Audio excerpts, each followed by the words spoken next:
ఏపీకి rain alert. పశ్చిమ మధ్య వాయువ్య బంగాళాఖాతంలో అల్పపీడనం ప్రభావంతో ఆంధ్రప్రదేశ్లో 4 రోజుల పాటు వర్షాలు కురుస్తాయని విశాఖ వాతావరణ కేంద్రం తెలిపింది. అల్పపీడనానికి అనుబంధంగా ఉపరితల ఆవర్తనం కొనసాగుతోంది. దీంతో ఉత్తర దక్షిణ కోస్తాలో రేపు చాలా చోట్ల మోస్తరు వర్షాలు, 1-2 చోట్ల భారీ నుండి అతి భారీ వర్షాలు కురుస్తాయని అధికారులు తెలిపారు. మన్యం, అల్లూరి, ఏలూరు జిల్లాలకు ఆరెంజ్ అలర్ట్ జారీ చేయగా శ్రీకాకుళం, విజయనగరం, విశాఖ, అనకాపల్లి, కాకినాడ, కోనసీమ, ఉభయ గోదావరి, ఎన్టీఆర్, కృష్ణా జిల్లాలకు ఎల్లో అలర్ట్ జారీ చేశారు. తీరం వెంబడి గంటకు 30 నుండి 40 కిలోమీటర్ల వేగంతో ఈదురుగాలులు వీస్తాయని, సముద్రంలో మత్స్యకారులు వేటకు వెళ్లొద్దని అధికారులు ఆదేశాలు జారీ చేశారు. మా ప్రతినిధి ఖాజా లైవ్ లో సిద్ధంగా ఉన్నారు మరిన్ని అప్డేట్స్ అందించడానికి. ఖాజా,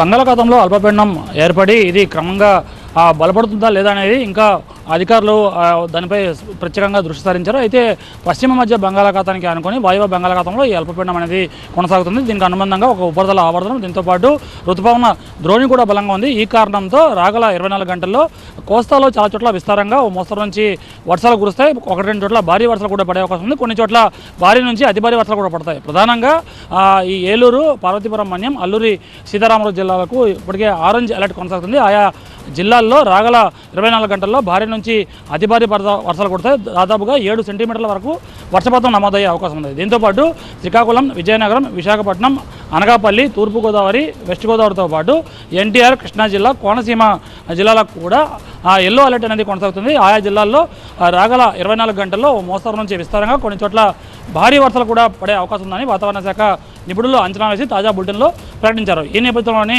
అధికారులంతా అప్రమత్తమయ్యారు. మరో 3 రోజుల పాటు ఈ పరిస్థితి కొనసాగే అవకాశం ఉంది. రాగల 24 గంటల్లో ఈ భారీ వర్షాలు కురుస్తున్నప్పటికీ ఆ తర్వాత క్రమంగా దీనిపై ప్రభావం తగ్గుతుందా ఇంకా పెరుగుతుందా అనేది ఇంకా స్పష్టత రావాల్సిందే. ఎందుకంటే బంగాళాఖాతంలో ఏర్పడిన అల్పపీడనం క్రమంగా స్థిరంగా కొనసాగుతుంది. దానికి అనుబంధంగా కొన్ని ఉపరితల ఆవర్తనం, అలాగే ఋతుపవన ద్రోణి కూడా తోడవడంతో ఇది ఏ మేర బలపడుతుందా లేకపోతే ఇది క్రమంగా ఉత్తర దిశగా ప్రయాణించి బలహీన పడే అవకాశం ఉందనే దానిపై ఇంకా స్పష్టత రాలేదు.